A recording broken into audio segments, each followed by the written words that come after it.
hell is other people.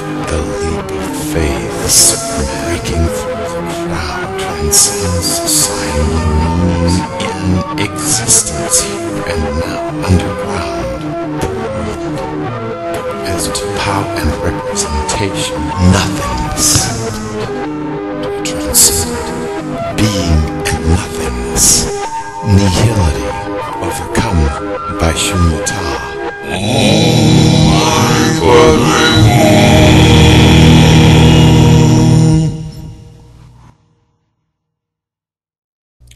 Existentialist tradition takes us to a place where dread and anxiety and the isolation of the ego and the struggle against the mechanistic, oppressive world deemed outside are central features.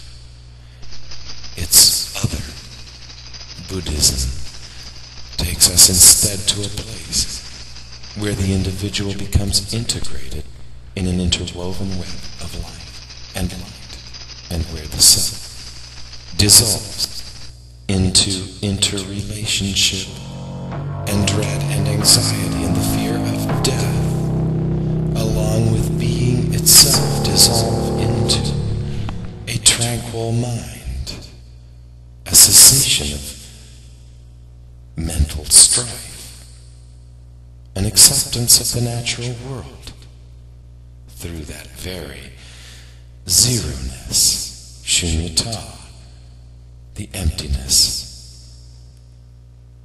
to retreat to a transcendent, isolated, existentialist individual. We're going to look at these two in ways they seem eerily similar. We may find, however, that the differences between Buddhism and existentialism are striking. Existentialism is commonly said to be more a movement, generally, than a specific school. Its defining principle is that existence precedes essence, meaning that the individual's truth is the only truth an individual will ever know. We can look in the past to Martin Luther, who first declared that the individual must have a relationship with God unmediated by the bishops or popes.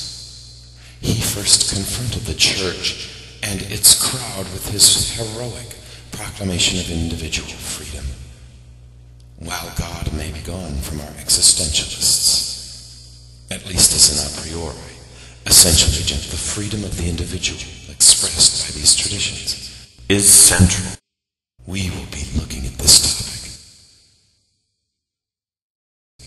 through the lens of Keiji Nishitani, Japan's greatest existentialist thinker through his work, Religion and Nothingness.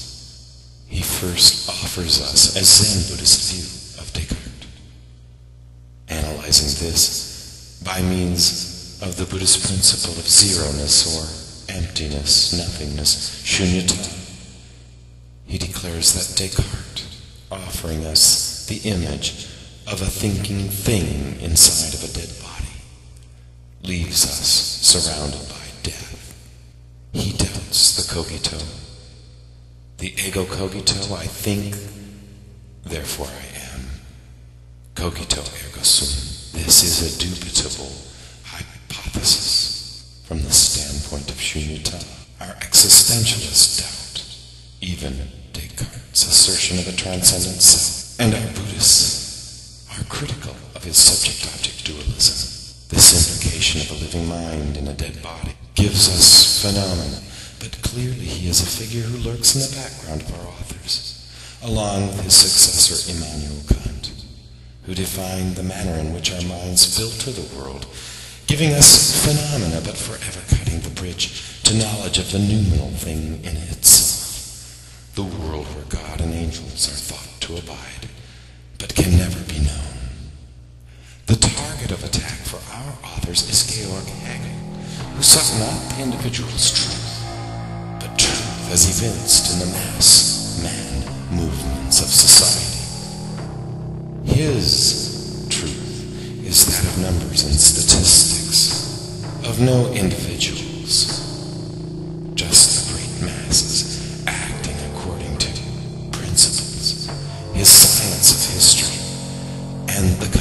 incarnation of thesis and antithesis as part of what he envisaged as an evolving world spirit, does injury to the individual's quest for truth, as he or she sees it. He served as an inspiration to Marx, but the universalistic mass man, the man of numbers and statistics, are anathema to the question of how it is that I suffer, while Kant demonstrates how our minds filter reality, and Hegel revealed the evolution of the will to be, or the world spirit, through the action of the state that he calls the march of God in the world.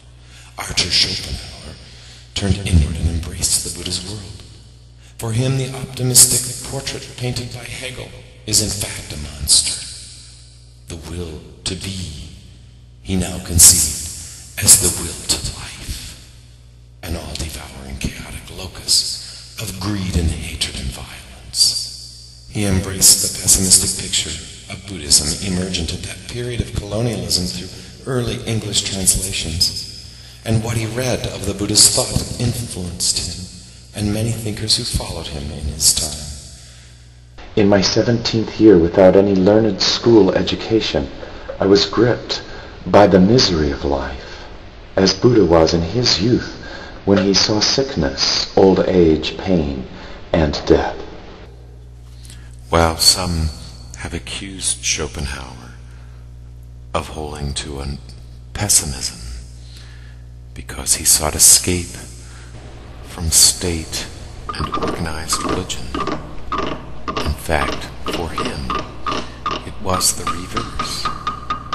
The doctrine of a creator God who could allow such suffering, an old problem in the Christian tradition of good and evil, left Schopenhauer abandoning the Jewish dogmas, as he put it, presenting to us an image echoing one of Descartes as well. Perhaps an evil being toys with us in a world of dream and illusion. If these doctrines are true, then it is the work of an evil genius, as Descartes put it.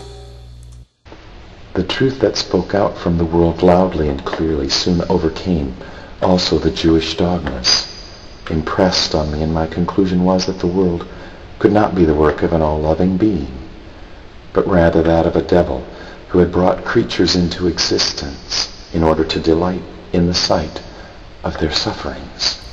Contrast Schopenhauer's grave skepticism with regard to the historical events as dogma of the Christian tradition with that of Kierkegaard, who still feels value in his great leap of faith into a God that may not be there to catch him. Indeed, Schopenhauer dispenses with any kind of leap of faith into this monotheos. He prefers instead to see it as a vestige of childish wishes.